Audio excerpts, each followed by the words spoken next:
Good morning, happy Friday, and welcome to the third episode of the Find Your Place podcast with Bianca and Jess. Before we get started with this episode, we did want to give a big shout out to everyone who has been supporting us thus far, sending us all their words of encouragement. We are so excited to be here with you all, and thank you for joining us on this new venture. So last week was our second episode, and we had the incredible Kate Broddick here, who I call the Super Mama Realtor. And we spoke all things real estate, work ethic, burnout, realignment, and goal setting. And this week, Bianca and I are so excited to have two very special guests with us who came all the way from Cambridge to join us this morning. One of them is a trailblazer in his industry. He is a well-respected leader in his community and an overall incredible and humble friend and mentor. And did I forget to mention the number one RE/MAX agent in Canada? Woo! We are so happy to have Faisal Susiwala here and his son, Yusuf. And they're joining us today for our third episode. We are so happy to have you here. So a warm welcome to you both from Bianca and I and from our viewers and listeners. Thank you very much for having us. Thank you. We're so excited to have you on. We've both read your book. I'm gonna plug that in right away. Let's plug in this book, The Real Deal, right away. Faisal was just telling me that a lot of the time when people ask him questions now, he just hands them the book. All the answers are in the book. That's right. Saves us a little bit of time, right? Awesome. So I would want to start off by saying, Bianca and I both have read your book. We've also listened to the Audible version of it. And in our honest opinions, we think that you are an example of someone who is super resilient, who is a forward thinker, also super innovative, and also someone who takes life, what's that saying? A bull by their horns? Is that the saying? The English thing? I like to say right? by the balls. Yeah. By the horns, whatever. Yeah. Someone who essentially has a vision and really moves forward with that vision in mind. And it's clear because you've created a life that you've really wanted for yourself. And this morning when I jumped on Instagram right before we got here, I saw you posted something on Instagram. And I believe, if I'm not mistaken, you wrote, "It all starts with a dream." Right? Absolutely. So it all starts with a dream. And for some people, it could be vision, it could be dream, goal, whatever it is, whichever way we want to interpret it. But it does all start with a dream. And I think you've created the life that you've wanted for yourself. So we're so happy to have you here because our listeners and viewers are in for a treat. You've got a lot to share. And we're happy to have you here because, yes, people can read the book, but now they can hear from you as well. So I would like to start off by asking you, is there a quote or a mantra that you live by which has helped you get to where you are in life? So when I first started in the business, I met a very wonderful man by the name of Reed Maneri. And the first statement he made to me is what I've always lived by. And that is, do a good job, do the right thing, and the money will come. Don't think about the money. And I've lived by that my entire life. So many times, opportunities have been there to make a lot of money on something, but I've passed that because I didn't feel it was the right thing to do or the right advice to give. And as a young person starting on the business, you've got to really think about what you're doing because you're actually investing in your own future. And it's not a flash in the pan, one-time deal. So you have to think about, if I do this knowingly that it's not the right option for this buyer or this seller, is that going to bite me later? And most of the times it will, because people will realize that the advice you gave them was the wrong advice and it was probably self-serving. So success takes a little bit longer, but it comes, and when it does, it comes in massive amounts, and that's 33 years later. I'm glad to say that I've been able to keep the majority of my past clients and third and fourth generation of the same family as a result. Wow, so I've invested in my future. Yeah. Right. It's so insightful, right? To be able to start off so young with that type of ethical mindset. Right? And what a place to do it in real estate, because as you're saying, it's branding. We want to talk about a little bit about branding and this reputation that you've built, and it's through this ethical mindset, is there advice that you would give people entering the business at any age? So you started at 18, right? Yeah, that's young. Were you out of high school already, or you were transitioning? You were in the stage of just wrapping up the 12th grade. So I had finished grade 12, and I had the summer off. So, and off meaning I was always selling something. I was an entrepreneur, like just in my blood. So I was always selling T-shirts or water softeners or fake Rolex watches. Door to door? Was that door to door? No, it wasn't. It was. I took a commercial technique in selling this. So I'd go to car dealerships and sell car sales and people. Oh my gosh, I was ahead of the game even then.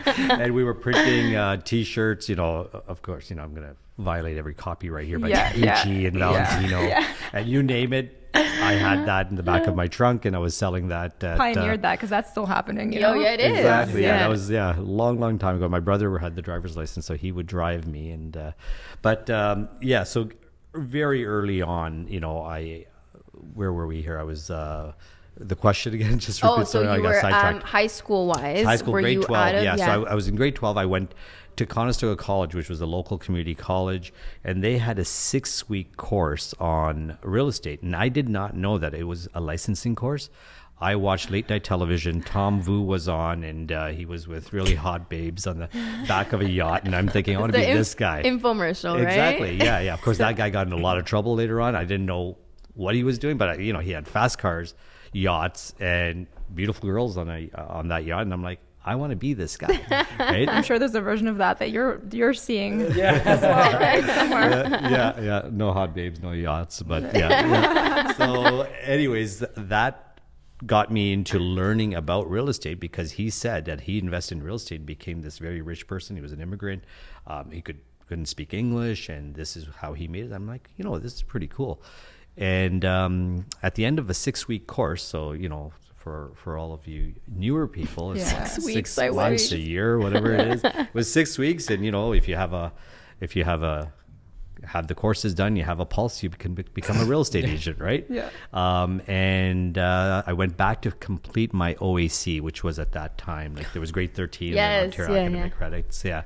So I was finishing that, but I had a pager, and I would skip class to go show homes. Wow. So that was... Parents must have loved that. I didn't tell them I was doing No. that. Yeah, exactly. What did they think at the beginning? Oh, they were totally against it, because, first generation coming to this country to give us education. And I'm telling my mom and dad that, look, I'm not... And I had just been accepted at every university that I had applied to.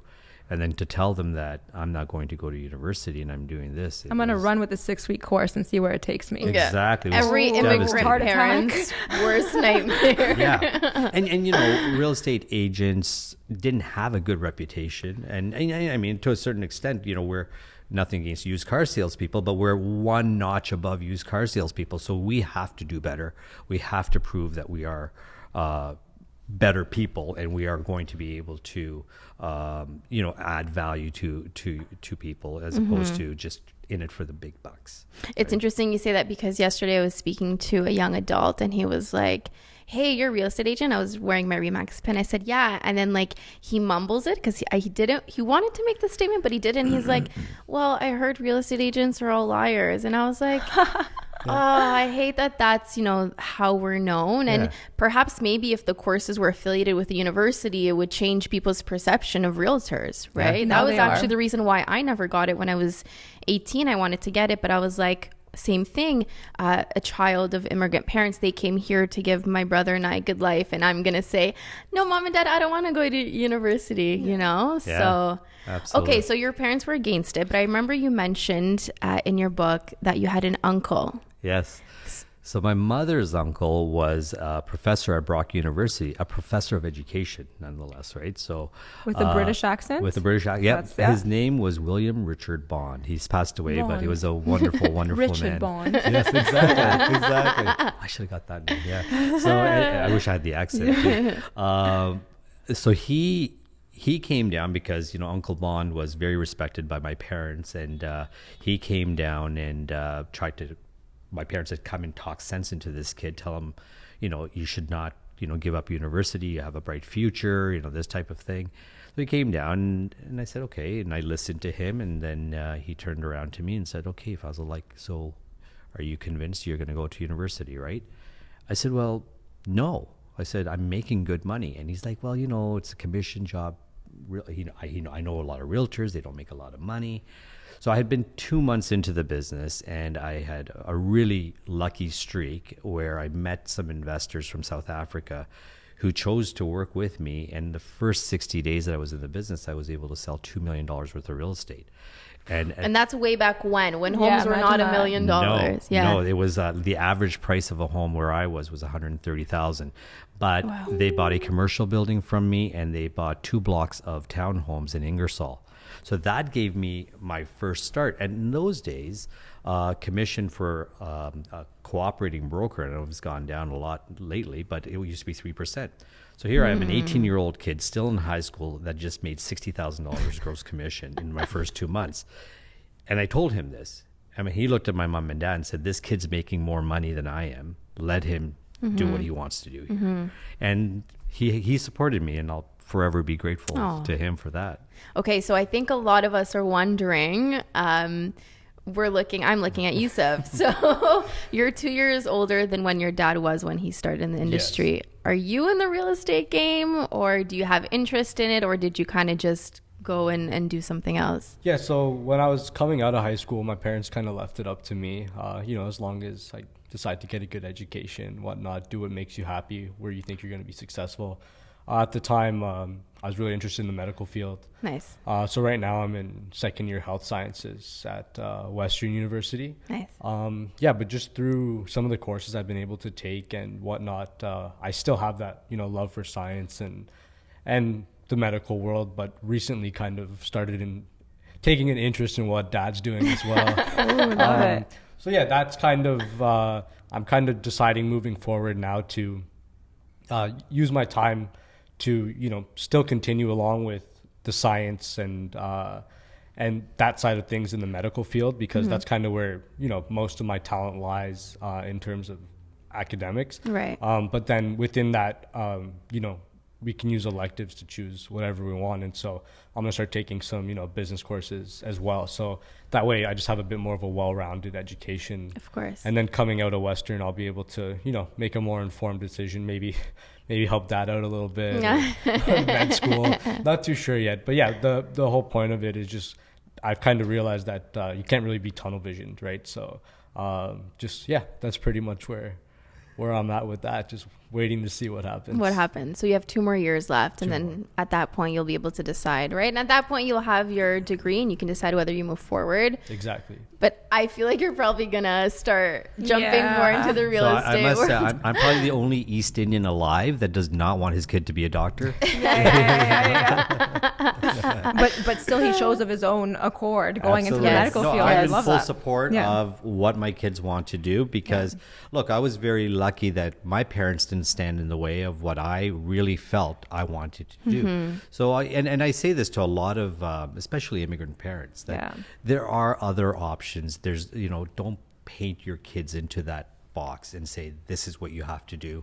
Give them options. And that was one of the major lessons that I had in my book for young people, was to give them that inspiration to do what they really feel, because they can be successful in whatever they want to do as long as they're happy doing what they're doing. And as long as there's a passion. And Absolutely. I believe you mentioned that in your book, like you were genuinely passionate about it and were inquisitive and you wanted to know more, right? So Absolutely. At the end of the day, that's what drives us. Passion and curiosity. Yeah, if you can wake up every morning and feel happy to face the day and just really ready to go out there and do what you love, it's not work at all. It's fun, and you're engaging with people. Every day is very different. You're not, behind a desk doing that same repetitive action, and that's what drives me. Let's talk about some of the scarier times in your life. Let's talk about times where you had a sort of, I'm sure there's a few, but the ones that come to mind, where you had a bit of a wake-up call and you looked around and you went, okay, what else is there? Yeah. So I started in 1988. 1989, we started the recession. And then came 1990. And I had, as a very young person, invested with one of my investors that were from South Africa, and I was the local Canadian resident, so the corporation was in my name, and I just basically took the commission that I was earning on that building purchase and put it back into exactly, and it was a small percentage. It was 5% of the ownership in this building. Oh, wow. But I wanted to get started, and I was really ambitious, and I wanted to do this, and I thought, oh, this is great. I'm partnering with these amazing people, and it was great. And unfortunate that the market started turning. We literally went down 35% in the matter of 6 months. Wow. So by 1990, I was about to turn 20. And we had a completely vacant commercial building. I couldn't lease it. Interest rates were high. We couldn't keep up with the payments. So at the age of 19, I filed for bankruptcy. Wow. And on behalf of the company, but I was a Canadian on there. And, it felt horrible. So you took a lot of that risk. It was all the absolutely. But, we all lost money. And that's one of the things that, I also had skin in the game. And I talk about this, that if you're in it and you're also losing it, it wasn't just because you gave someone bad advice. And look, I had no way of forecasting what was going to happen to the economy and that we were going to go into this recession. And that recession lasted almost till 2000. So it was almost a 10-year dry spell. Yeah. But it was interesting that those investors didn't begrudge me, were not upset with me, didn't say, oh, like we shouldn't have listened to an 18-year-old, 19. And then I had Mr. Maneri that was mentoring and overseeing things. And no one could have thought that this was going to happen. But they participated in future investments with me because they knew that, I stopped the bleeding very quickly. I didn't let them bleed out and keep investing money where a lot of people did. They kept investing. And I said, look, let's just stop this. I'll take the hit. I'll do the bankruptcy. And at least that way, you're not every month sending me money. Did anyone guide you through the process of the bankruptcy? Like, did Mr. Maneri tell you, like, this is what it's going to look like, this is how long it's going to be, this is how it's your age, all of the pros and cons of it? Or was it more like I'm doing it? I just did it. Okay. I'm very decisive when it comes to that. I make that decision and I don't look back. Right or wrong, I did what I felt I needed to do. And I would have also put my family at risk because I would have had to turn to my parents and try to put a mortgage on that home or increase the mortgage. I thought it's just not worth it because I could actually hurt my entire family by doing this, and they had taken a big chance. We had just bought a home together. So sort of multi-generational living is very common in East Indian society, and now it's sort of happening everywhere. Yep. And we were all feeding the same pool and trying to stay above water, and it just didn't make sense for me to continue doing that. So it was a really important lesson learned at a very early stage in my career. And from that moment on, I've been extremely cautious, but not risk adverse because I know what to look for. And I'm always forecasting and looking at trends and looking at the market, and just gives me a stronger footing when I'm investing now. So now for your outlook on what's happening. Yes. Now I want to hear because we have a lot of people. We have a lot of people who are hopeful, and we have a lot of people that are freaking out. Yes. What do you say about this, based on all of your experience with recessions? Are we going into one? So $1 million question, right? I don't believe we're going to go into. We are experiencing a temporary pause. I'll tell you why. There's a lot of factors that are happening right now that are having a psychological impact more than a real impact. So let's look at the fundamentals. Back in the 90s, so I've been through 3 cycles of recessions. I was about to right? say, That's why I'm like, this is important to ask. Yeah. So back in the 90s, the problem was there was an abundance of inventory and wasn't enough population to warrant the inventory. Interest rates were high, like 13% interest rates. It's crazy because some people can't even fathom that. No. That existed. That's not even in people's. That's right. Exactly. My parents had a mortgage at 21% in the late 70s, right? So, prices were lower different, and whatnot, but still. So when you look at what's going on in the world right now, we have 500,000 new immigrants coming into Ontario each year, just in the Golden Horseshoe. we have a housing crisis where there's not enough homes for the population that's here.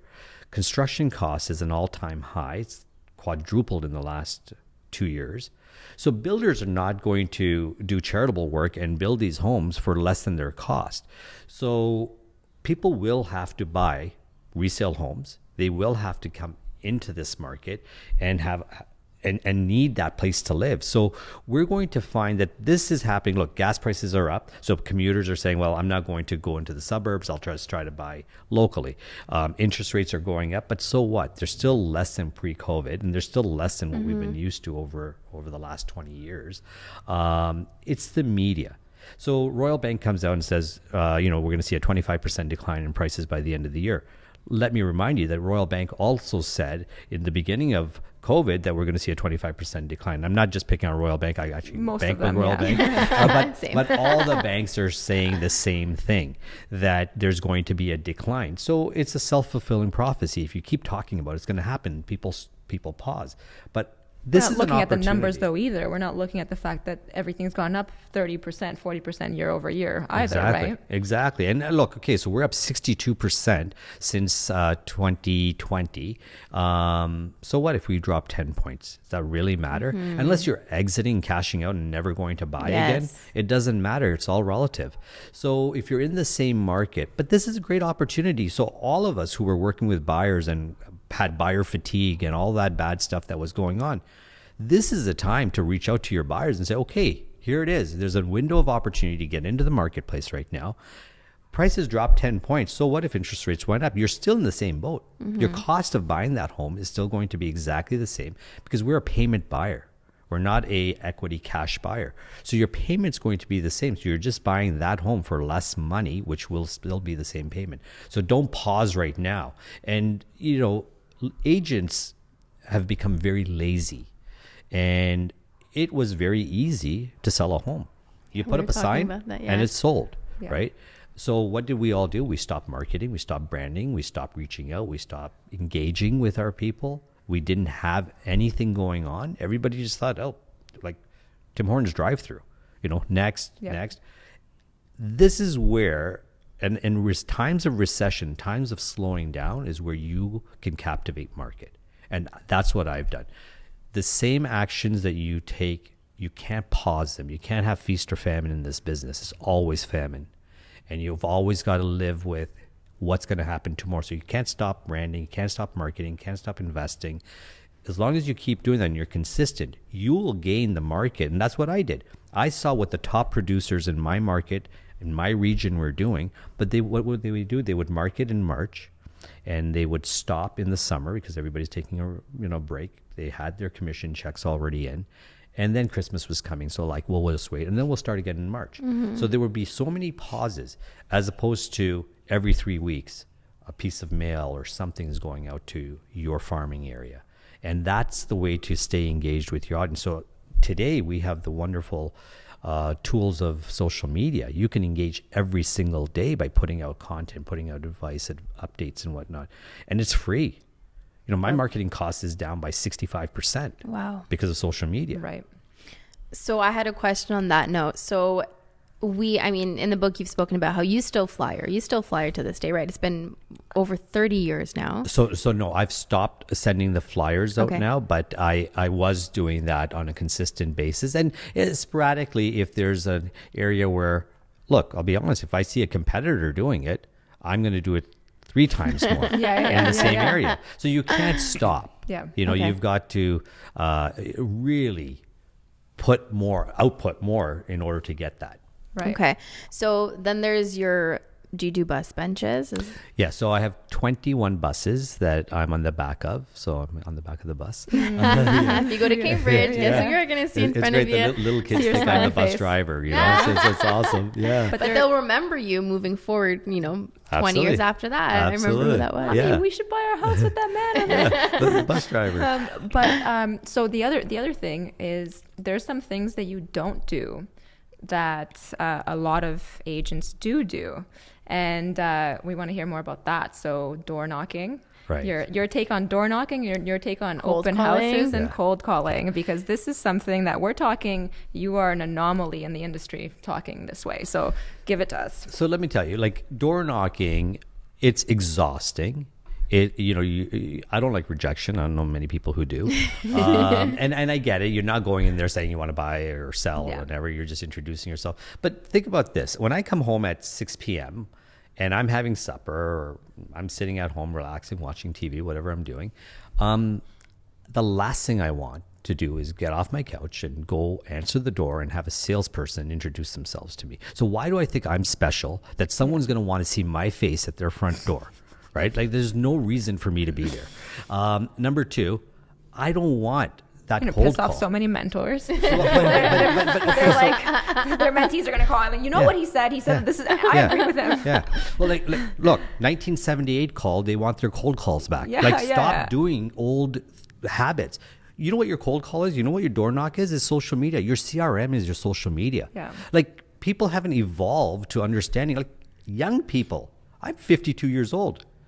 I'm on social media every single day. I'm engaging with my audience every single day. My CRM, my database is not a Rolodex anymore. Yeah. It is social media. That's where I engage. When little Johnny gets his first goal, that's where I say congratulations to little Johnny, right? And that's where you're engaging with your sphere, and that's where you're going to have a community built around. So it's community branding that you're doing when you're on social media, doing that type of thing, as opposed to let me knock on the doors. If you want to do my knocking on the door and my cold calling was my 33,000 flyers every 3 weeks in your mailbox, because I had a captive audience from the time they picked it up at the super mailbox to the recycling bin. Because you're going to look at the picture and the ad, and it goes straight into. I knew I was ending up in the recycling bin. I was not. No hard feelings. Not going to flatter myself thinking they're taking it in and reading it and putting it on their fridge, right? But those are the things that you've got to think about. Is like, what annoys you? Do you like being sold to? Do you like a cold call? Duct cleaners. Do you like duct cleaners calling you? No. So I why don't. do we think we're special? I think that's perspective, right? Because you just said you still technically cold call and door knock, but you just do it in a different way, right? And you've been innovative. You've kind of you looked at what's working right now, and you're just jumping on that and making use of that, right? So, how much % of your business is coming from your social? I'm up to 35% of new business comes from social media, like brand new business that I've never done before. Just DM reaching out. Absolutely. Just that kind of thing. Okay. Constantly. And then another 30 to 35% is my past clientele that's reaching out. So I'm 65% of my business is done on social media. And that's such a huge number. And the cost, virtually zero. Yeah. Right? Other than the pay-per-click ads and that type of thing that you're doing for your listings, you can't beat that. And the shares and the engagement that I'm getting on that. I'm guilty of not doing more videos because that is where really you can have that. Headed. You're here today. Yeah, exactly. Yeah, thanks. I haven't figured out how to do TikTok without looking silly. Yep. Yeah, exactly. You said help them out. I got to step in there on that one. Yeah, that's right. Are you good at social media and other stuff? Are you on there a lot? Me, I use social media more just for personal though. I don't do any type of marketing or anything like that over social media. But yeah, I'm on TikTok and Instagram. Snapchat's still pretty big with my age group. So I'm somewhat around the social realm with it. I'm sure you could pick it up Do you so have quickly. Snapchat still? I do, yeah. Oh my god. I do. Oh no, I better get back Am on I too old? Snapchat. Oh no. Do you know what Snapchat is? Yes, I know. Yeah. I don't know. I assume you don't have I'm Snapchat. 52. I'm not dead. I don't know. Like, my parents know what TikTok is, but Snapchat, they're like, we can't keep up with all of your apps. My mom would be like, what is the Snapchat and the TikTok? I don't understand. TikTok, what is it? She wouldn't get it. I love when you pretend to be when your mom. when I give my mom accent. So we're talking about branding and advertising and all that, and so I think a lot of the newer realtors, we've been spoiled. Like we don't have to spend money on flyers and stuff. So I'm just wondering, just point of reference, how much were you spending initially if you were sending out flyers for the whole year? So I would have 300,000 or 360,000 flyers printed at once. So the cost per flyer was probably, I think, around 3.5 to 4 cents per piece, but I was using Canada Post for my delivery because that's, you know, you're not giving it to a kid. I used to be a newspaper kid, so I know what newspaper kids used to do. Yeah. You just throw those things out, right? Yeah, In the garbage, exactly. right? Yeah. So by putting it through Canada Post, it, you know, depending on which company you're with, they have accounts with, the large brands have accounts with Canada Post. So it was 11 cents a piece. So, you know, you're 15 cents per piece times, let's say 30,000. So it's a big expense to get that piece out there. But if you look at the ROI on that, the return on that, you know, if you get one listing out of that, that covers that, and you're going to get more. Right. But it's consistency. Can't just send it out once. Exactly. And like there's a branding company that had years ago that I read somewhere that someone needs to see your name or your face 11 times before they'll actually remember you. Now, you're lucky if you've got a name like Bianca or Faisal or Yusuf, not so much Jessica, where it's a unique name. Yeah. So use that to your advantage, right? And that people will remember foreign names or something unique about you more than they will if you're Bill Smith. Yeah. Right?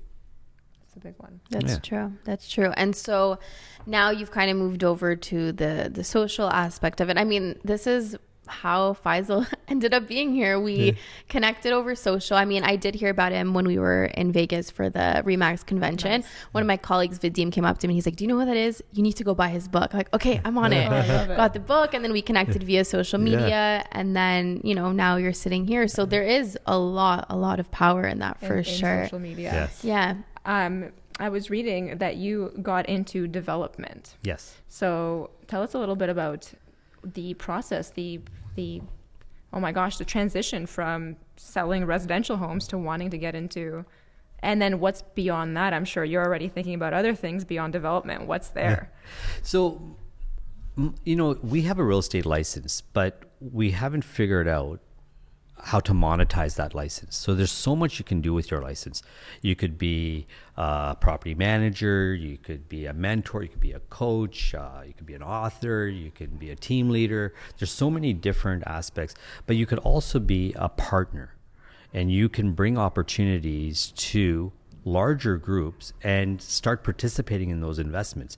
And we talk about having skin in the game. So how much confidence will an investor have when you say, hey, whether, like, let's talk small scale. If you're selling a condo project, that I've already bought a unit, or I'm buying a unit and I'm in phase one and I'm getting in at this price and you're coming in at the same price as I am. Now, with me, I always had this desire to develop. And to build things and had a vision, and I would see a piece of land, and especially in an area like Cambridge where I grew up, I could see a piece of land and say, you know, this would be really good for a plaza, or this would be really good for. I'm not a commercial agent at all, but I had these. I'd wake up in the middle of the night with a vision that this is something that I want to build. And I would actually execute that the next day. And I would come up with different ideas, and then I would call people that I thought could partner with me, because I couldn't do it alone, especially in my earlier years. And some of my partners have been with me for over 20 years. That very first plaza that you got going. That's what I want to ask about. That's the crazy one, right? That is a real story of resilience and persistence that I want to hear about. Yeah. I want to tell her till the very last minute.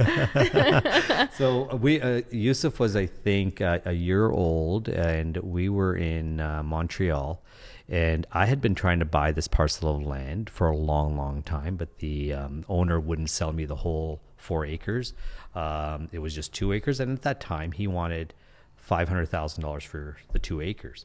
And it was in Montreal, and I think it was Christmas Eve, and I hop onto the internet, and this listing shows up. So I call the agent that night, and I said, "Listen, is this all the 4 acres?" He goes, "Yeah, the gentleman passed away, unfortunately." Oh. And the wife said, "Just sell the whole thing," and they were asking, I think, $550 for all of it. Wow! I didn't have that kind of money. This was back in 2003.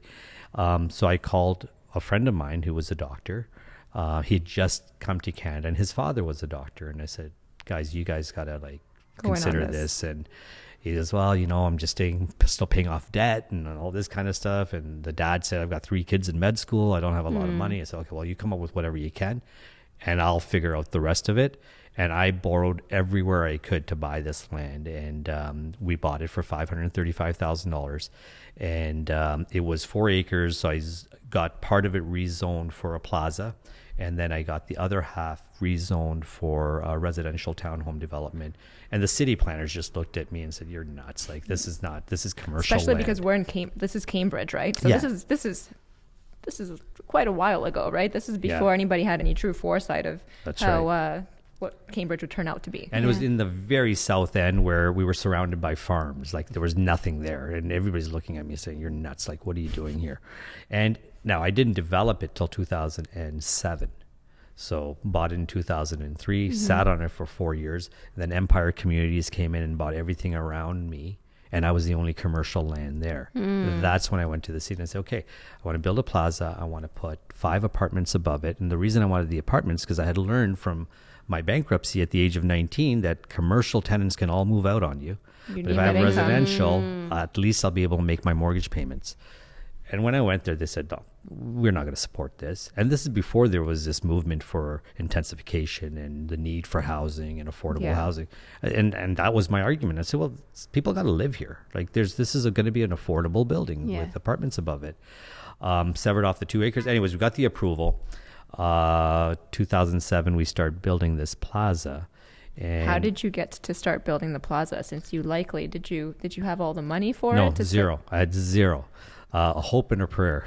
And a vision. And a vision. So I went to the bank and they like, no, you don't have you have income. land. This is just land, Yeah, raw land. Raw land. Yeah, not serviced even. Okay. So I found a commercial builder, and the deal I made with him was, I'll tell you what, I'll sign over the land to you. You build this out. I'm going to work really hard to get this thing leased.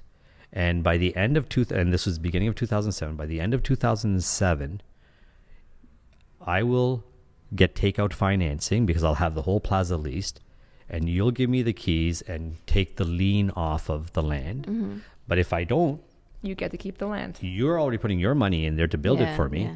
I've signed over the land to you, so you've got nothing to lose. And they agreed. So when you had nothing and no other way of being able to build this, you found this way.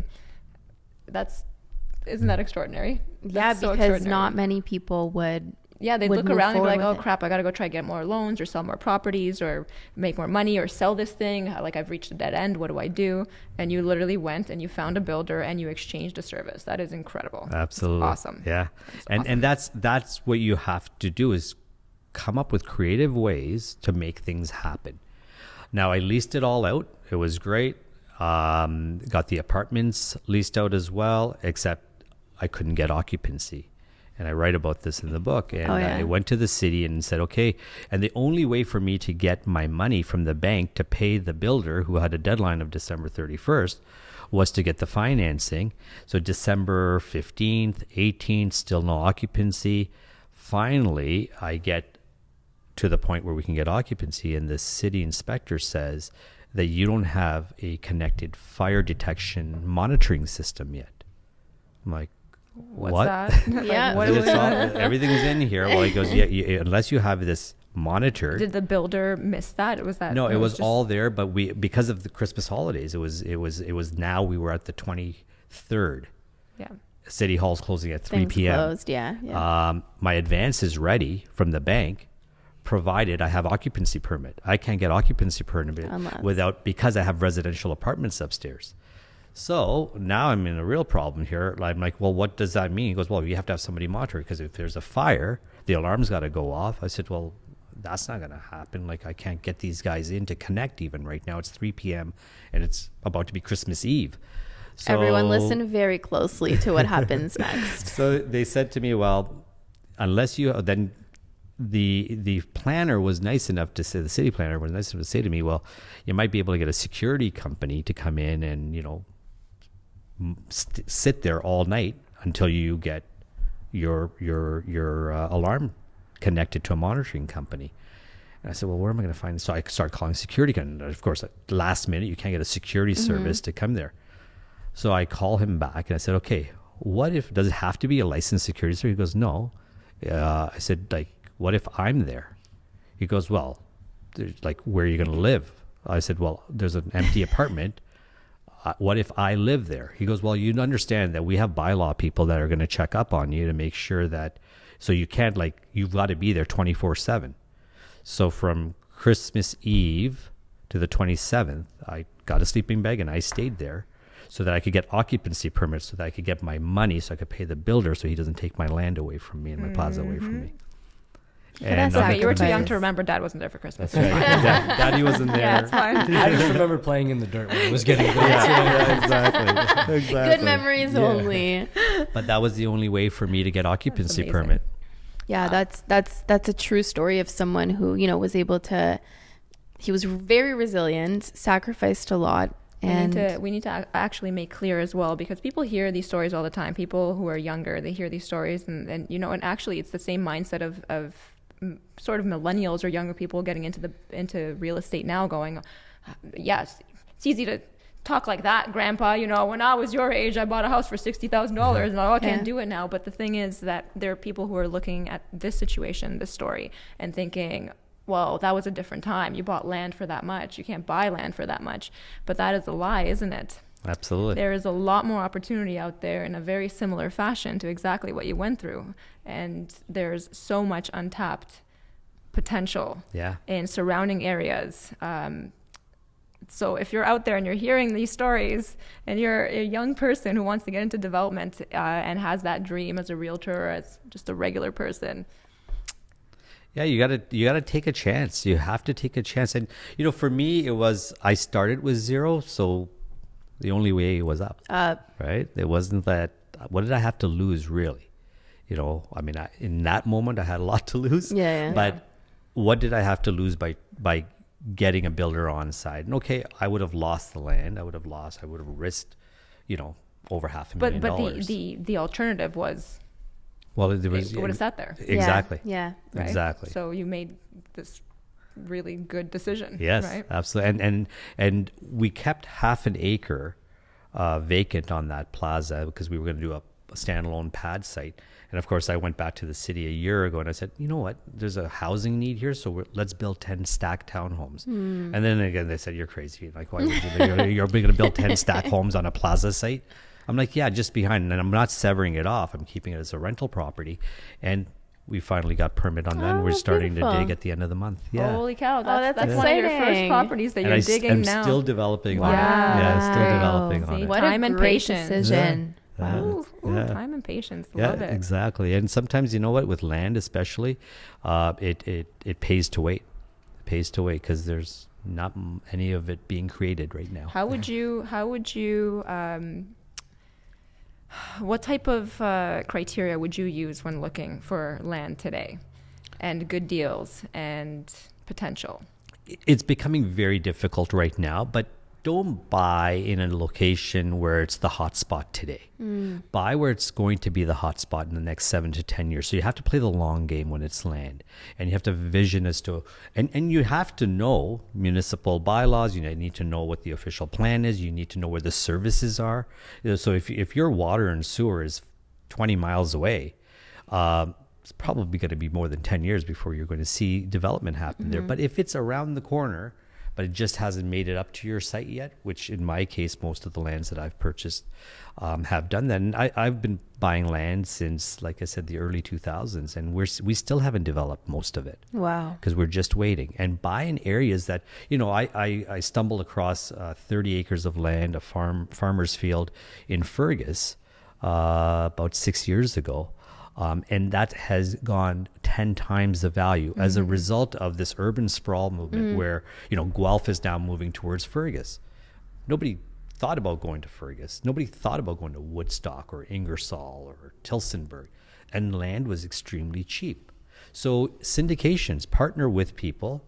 If you have 5 investors that can come in and invest with you, and this is what I talk about monetizing. You're not just salespeople. We are also investors. And that's where you monetize your license. Use your license for other things that are going to give you growth and give you, I talk about a Lexit strategy, which is leveraging your exit. So when you want to leave the business at some point, you don't really need to leave the business because you're going to leverage everything you're doing up to that point and how you can realtors really don't have an exit strategy for the most part. There's that running joke saying that I've been to a lot of realtor funerals, but not a lot of retirement parties. Exactly. Yeah. Exactly. So if you can build your brand up and you can build your business up to a point that you actually have something that's saleable at the end. Insurance people have a book of business. They sell that book of business. What do realtors have? They have a goodbye party and go to Florida and put the white shoes on and we're Well, done. wait, do they? Hold on. What about realtors' books of business? Has that been tapped yet? Does anyone sell those? How does that work? It's a very difficult model, right? Like you may have a client. I've had clients that I've had for 10 years and I'm as good as the next person that offers them 1% off more than I do. Yeah. So what's keeping them with you? But if you can build a system and you can build a proper model and a proper brand, your phone number is your brand. My phone number is 519-624-5555. Do you think I can sell that number? Absolutely. Because I've had 30 years of clients calling that number. So when I decide to retire, I'm going to sell it. My website, my Instagram page, my social media platforms, my entire system, my network is monetizable. And that's what we have to create as realtors, because otherwise you're just retiring and checking out. So you mentioned the system, and I think this is a really important part of your book. So tell us a little bit more about this system and how you came about creating the system and what it has provided you. So I start the system by saying everything you've been taught in real estate is wrong. And it's true. It is wrong because it's old school. I've listened to coaches and keynote speakers go up and I'm thinking like, you haven't sold a house in 30 years. What are you talking about? Like, have you been in the trenches, right? So the system talks about scaling down, which is don't look at a geographical location and say, I want to be everywhere. I started with 300 homes. I increased to 33,000 homes, but I scaled down. I didn't say I want to be everywhere. And I became known in that area. You need to become synonymous with the industry that you're in. So your brand will do that. Then you get benches and billboards and buses. And I use a 20% factor. 20% of my gross income in the earlier years was going towards marketing. I was reinvesting. And the example I give is if you open up a clothing store, a variety store, whatever, you've got to buy inventory. You've got to stock your shelves. Your marketing is stocking your shelves. We have billions of dollars worth of inventory that we don't have to buy. You open up a car lot, you got to go buy those cars, and then you've got to sell those cars. We have billions of dollars worth of free inventory. How do you get people to come to your lot? Through your branding, through your marketing. So that's where you need to invest your money. And if you're not investing, people don't do that. I talk about don't door knock, don't exhaust, don't do anything that's going to make you hate this business. Yeah. Do the things that make you love this business. I'm glad that I got your book so early in the game. Oh, yeah. Yeah. Oh, yeah. I was starting to get there a little bit with the frustration with the traditional methods. Yeah. And then I talk about multi-level partnering. Yes. So multi-level partnering, we talk about on an investment side for one, which we've just talked about. The other is multi-level partnering within your industry. So I do not have a team. I sell over 400 homes without having a team. I refer buyers out. I work on my own listings. Somebody calls for me. I show up at their door. Whether it's a lease or a $5 million home or a $300,000 home. They called for me, they're going to get me. Yep. I have 3 full-time unlicensed staff that manages my entire business, so I can show up and do what I do because I'm useless at everything else. But that's what I can do, right? I can sell, I can engage, I can talk with my clients, and everything else that I'm not. You can have 30 listings. You cannot have 30 buyers. So my model is based around how to capture the listings and then how to be a lead generator for a network. So if I was referring somebody to the Niagara area, I would call you and you would give me a referral fee for that. So I do that in my local market. I have 5 agents that I'm referring to constantly, but they're not restricted from branding themselves. So it's a place of abundance that I'm coming from, saying, look, I've got a lot coming in. Yeah. I can't deal with it. I'm going to share it with you, help you grow your business. And I've had agents that have been with me for 9, 10 years they've got their own buses, they've got their own billboards, they've got their own marketing. They're not restricted. I want them to grow. I want them to grow to a point where their plate is full. So then I can get someone new, fresh, young, hungry, ambitious, ready to go, and then help. And every time they do a transaction, I'm sharing in that as well.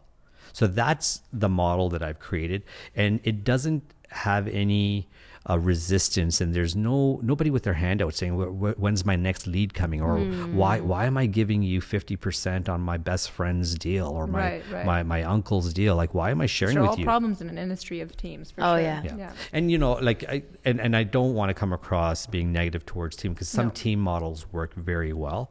It hasn't worked for me. I have this philosophy: if you call me, I'll show up. And people are often surprised, but showing up is 80% of my win. Yeah. Because every other top agent didn't show up at that listing appointment, and I did.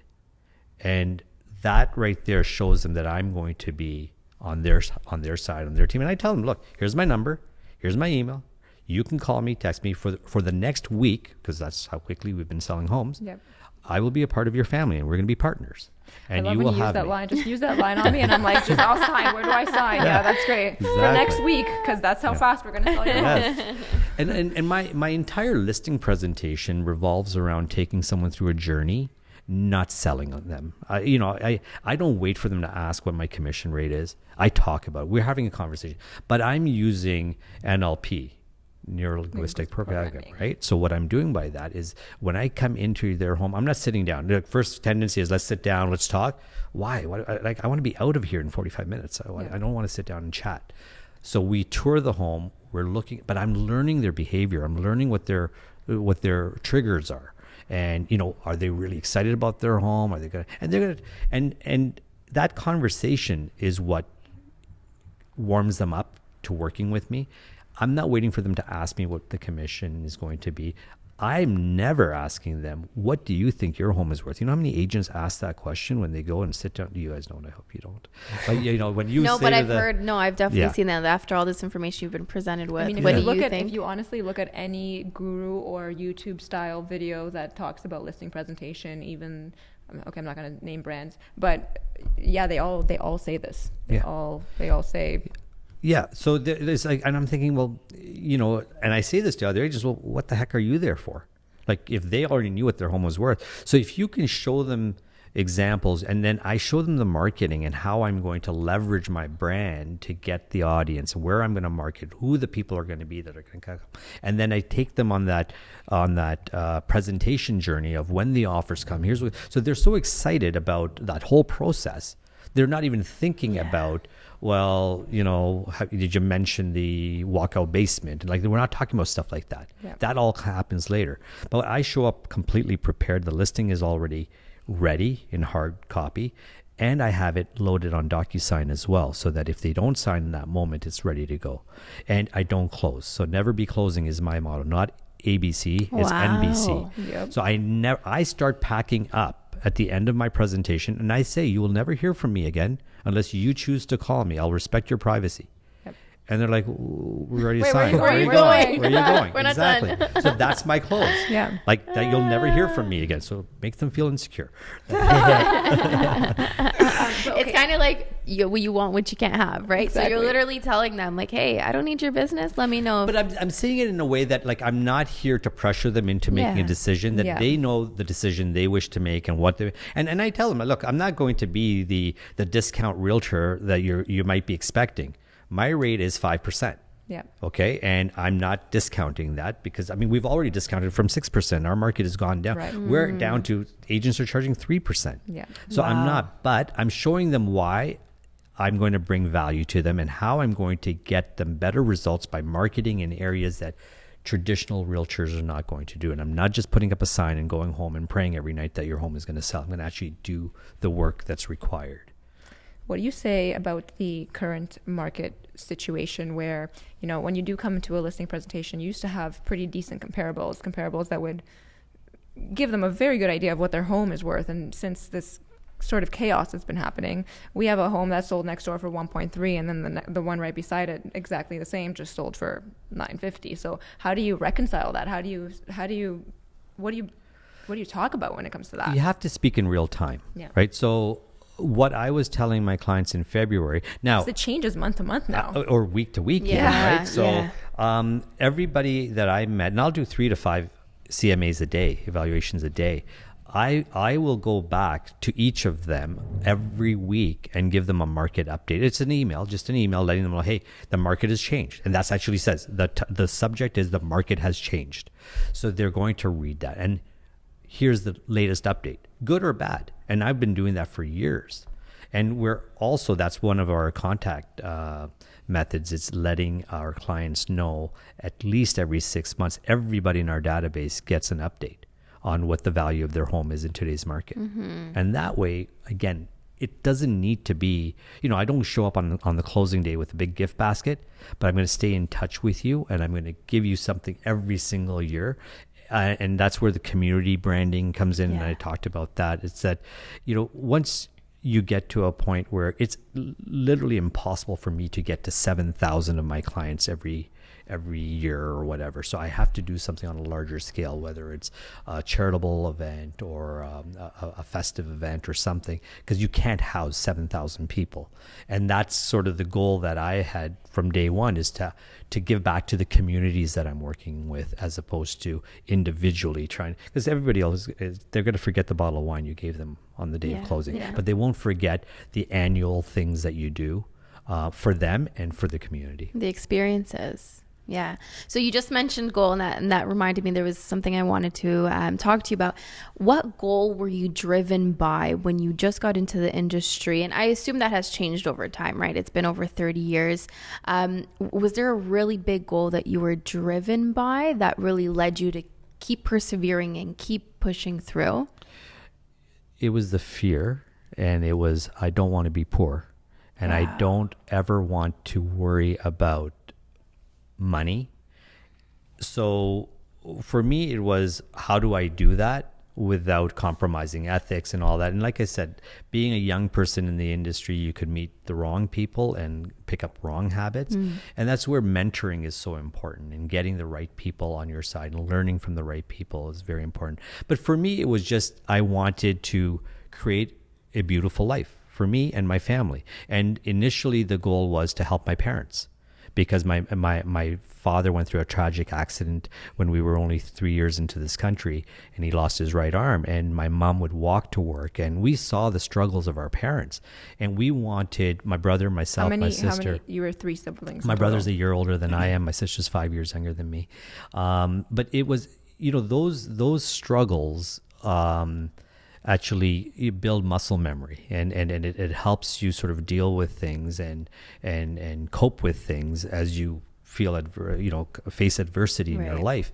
But it also gives you the motivation and ambition that I want a life not only to make my life better, but to help my parents. So that was a big motivator for me.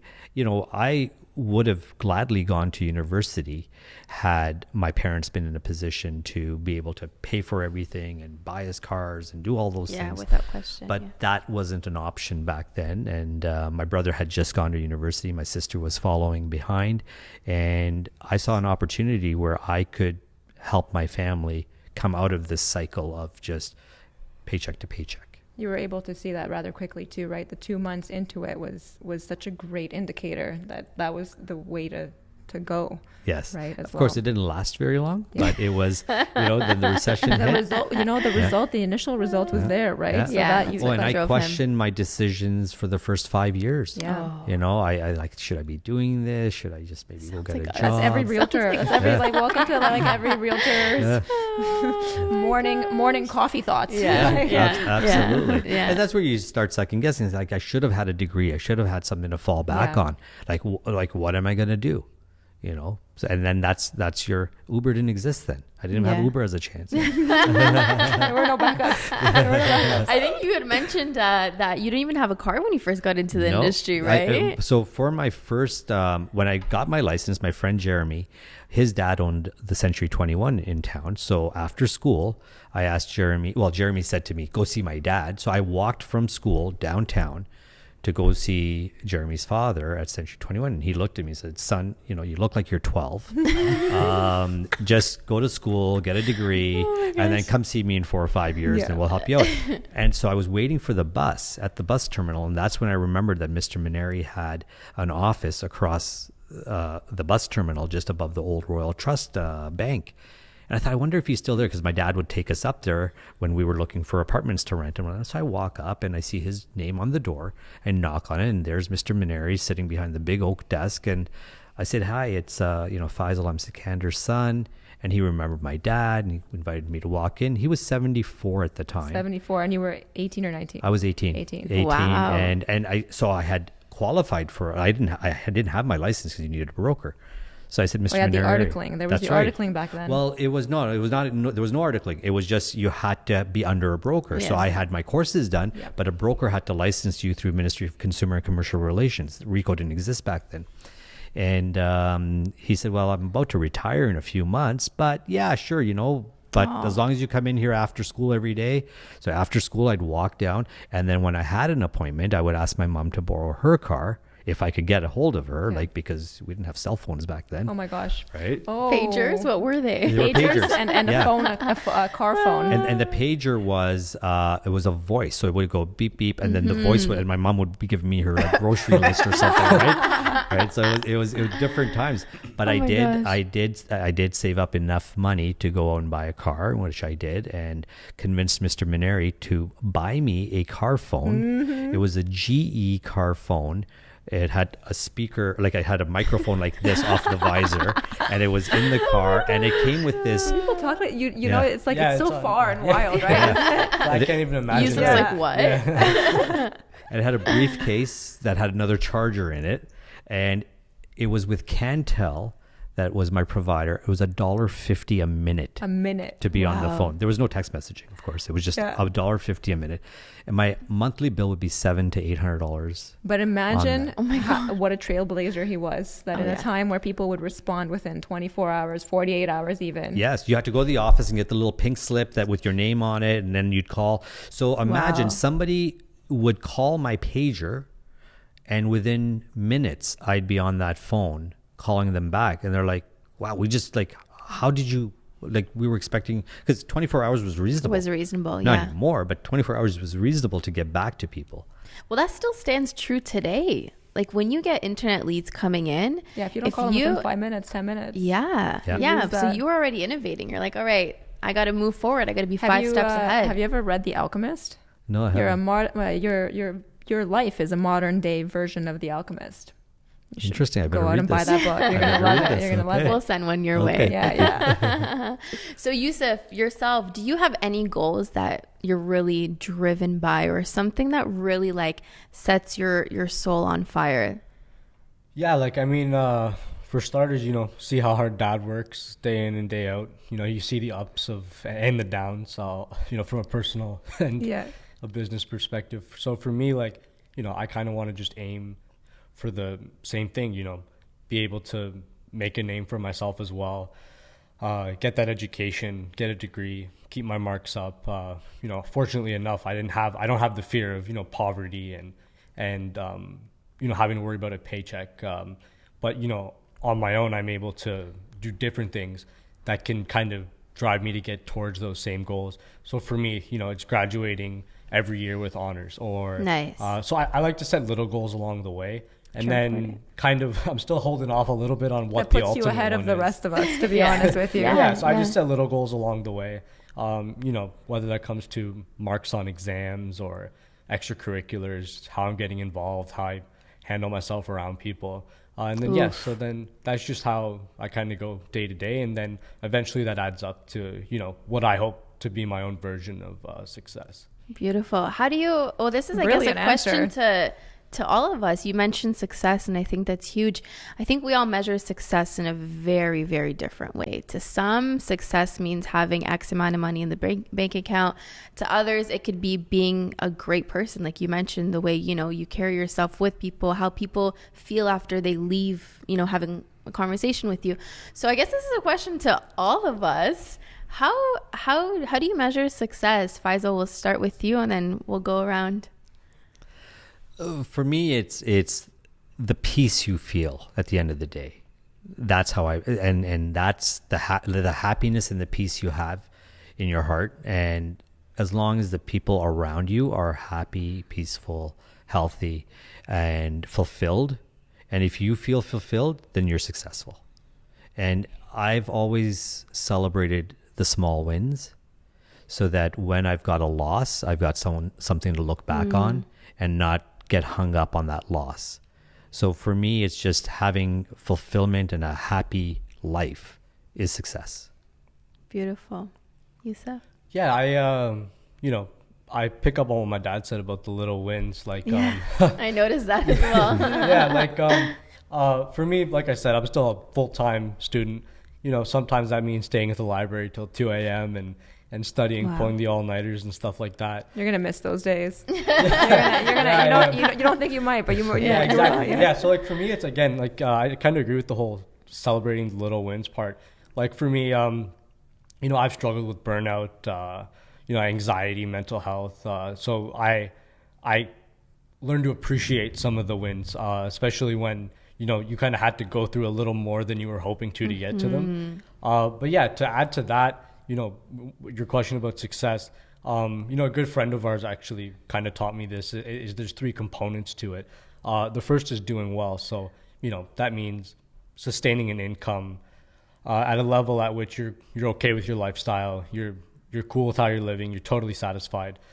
Second component being doing good. So, like my dad was talking about, around the community, doing good for others around you. And then as long as you're doing those first 2 with a passion, then you're pretty much you're successful in life at that point. And so, yeah, that's kind of how I live my version of wanting to be successful. I love that. You have a very wise son, such a young age, but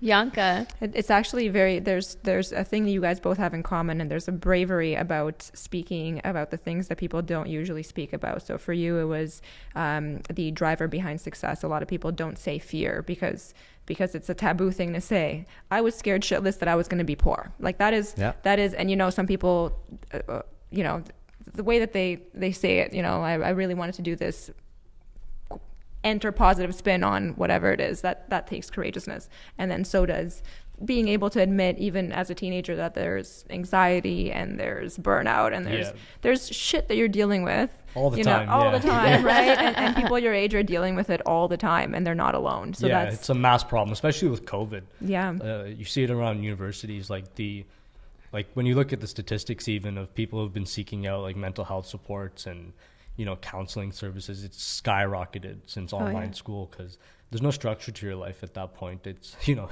figuring out, and for our age up until high school and stuff, it was all about, okay, here's what you do every day, and structure. There's a lot of structure in life. And then we got thrown into online school, learning how to use all these different online systems, and it created a load of burnout, and it's kind of felt across, I think, the board for at least my age group, and I'm sure even in your guys' industry, it gets to that same point. You guys had to make some changes with COVID as well, and so I think that's a big part of it. Especially social life, right? Like not being able to see your friends. That especially any age under 20, any age under 22, it must have been very difficult. Well, I went through 19 and 20 through COVID. Yeah, so. See? That's holy cow. First year, right? First year university. Yeah, first year was pretty boring. It was pretty much the dorm room first year. Wow. That's where, and then this year, luckily, we got to, I think this year was the first time I live in London, and for school, the first time we even went out for dinner. That's awesome. Had lunches or did anything kind of, fun, or went to parties and stuff. Nice. Responsibly, obviously. Dad's here, responsibly. It's starting to get back on track. So hopefully it all starts to balance out again. Good. I'm happy for you guys. However it looks like in the moment, there are better times right around the corner. Yeah. Right. Always. So how do you measure success? Honestly, my answer. My answer is always the same. I never want to fill out another form or wait in another line ever again. I don't want to do another administrative task for as long as I live. And then that's success. Wow. That's honestly great. Very different take, but very honest.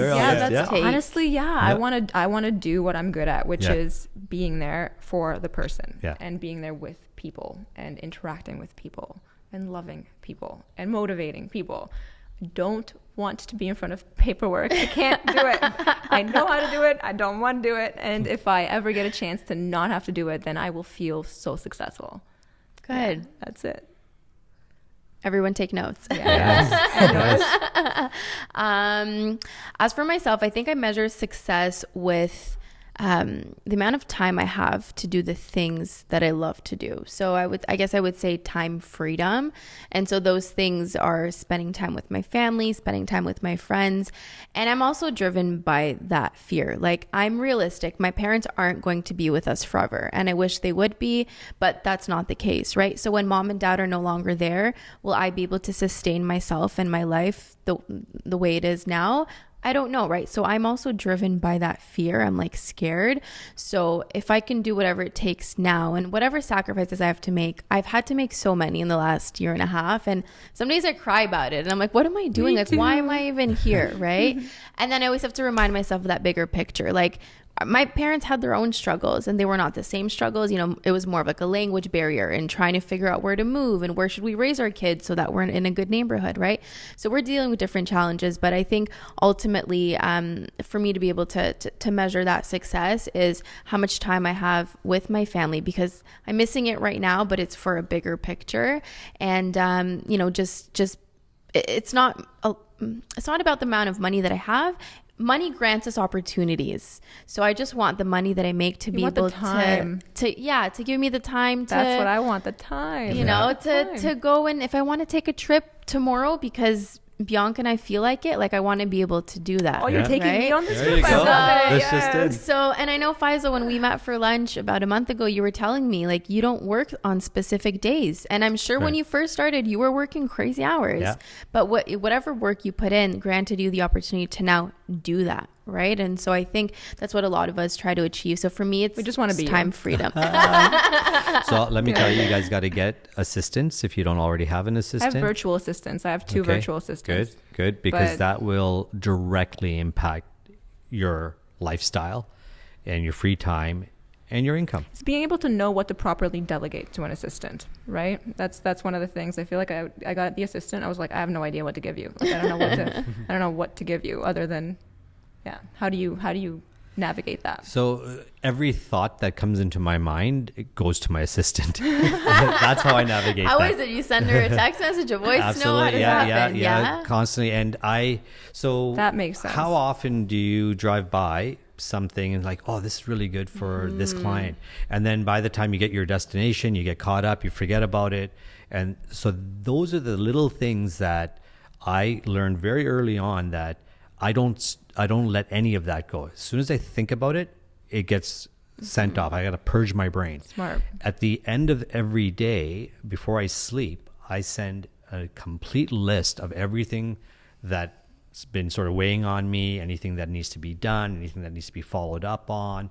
And like, so one of my assistants, Jennifer, she's basically my personal assistant as well. So she takes care of everything, like my appointments and making sure I get to my doctor's appointment, whatever it is, like booking lunches, whatever it is. Like, she's doing everything for me. Even my like personal development side, she's helping me with that. And then you've got, you know, someone that's doing your client services, making sure that they've, you know, and if you've been wondering about something, I just put it in my text message. Actually, it's an email that I'll send, so I'm not waking them up all through the hours. I'll get up at 3. The hard way? Yeah, I'll get up at 3. I'll get up at 3 in the morning, or before I go to bed at 2 in the morning. I'll have a bunch of thoughts that I need to get off my plate. Yeah. And I'll send them to the. So when they come in the office in the morning, and until recently, at the end of every day, they would send me a task list, which showing what tasks were completed, so that I wouldn't have to keep asking them. Oh, okay. So that type of thing. So if you've got a good assistant that is someone who can execute your thoughts and wishes, that's what you need. And that will help you just accelerate your business, because nothing will fall off the desk. It will all get addressed. People say this a lot. A lot of the most successful business people I know, this is the key component here. Having an assistant. So get good at what you do enough that you can just get that assistant, and then you'll get triple good at what you do. Yeah. My income doubled the first year. I said to Jennifer, she was working at her first front desk, and I said to her, I may be able to give you 8 to 10 hours a week, So let's start. And she was still in school. She's worked 60 hours a week since. Wow. Like it has never been less than that. Yeah. She's been with me over 20 years since this guy was born. Wow. Okay. So there's another thing that, if anyone can take something away from this, I know there's a lot to take away, but get an assistant as soon as you can. How soon did you get an assistant? Very late. I waited too long. I was already 13 years in the business before I got an assistant. Wow. So I was doing everything myself, burning out. And then Yusuf was born. And I'm like, what am I doing all this for? I don't even see my son. So 6 months into him being born, you're like, that's it. That's it. And I said to my wife, I said, why don't you go to work? I've got a very flexible schedule. I'm not that busy, and I brought him to the office once. And I asked Jennifer to look after him, and of course she had to change his diapers and everything. Yeah, she still reminds me. She still reminds me too. And then I'm like, okay, this is not working. So Nat said, okay, I'll stay home and raise the kids, and you go do your thing. And when you have that support behind you, so it's not just assistant; it's like your whole family support system has got to be there, including these guys. They've got. Pick a good partner too. Absolutely. On the personal and you have side. to have, and whether it's a partner or family or somebody that's there to support you, encourage you, motivate you, push you on, that's what's needed. Well, we'll wrap this up. But before we wrap up, where can our viewers or listeners find you? I know we presented your book earlier, but where can they find you? You talk about social media. So my Instagram handle is just my first and last name, Faisal Susiwala. My website is homeshack.com. Like Radio Shack. This guy makes fun of me. Says nobody talks about Radio Shack. Does anybody remember what Radio Shack was? Yeah, go there all the time. Yeah. So it's homeshack.com, or my email address is faisal@homeshack.com. Lovely. Awesome. Well, it was such a treat to have you both here. Thank you for having Thank you so us. much for accepting our invitation and to come and join us too, today. Yusuf. Thank you. I appreciate you guys having me. And thank you for the gifts as well, the books. We have some here. Faisal very openly came and left some for us. So we have some that we'll be able to share with our viewers and listeners. And we hope to have you here again. We don't know when, but we'll hope to have you here once more. And thank you so much for joining us today. It's been such a pleasure. Thank you. It was a lot of fun. Thank you. Thank you.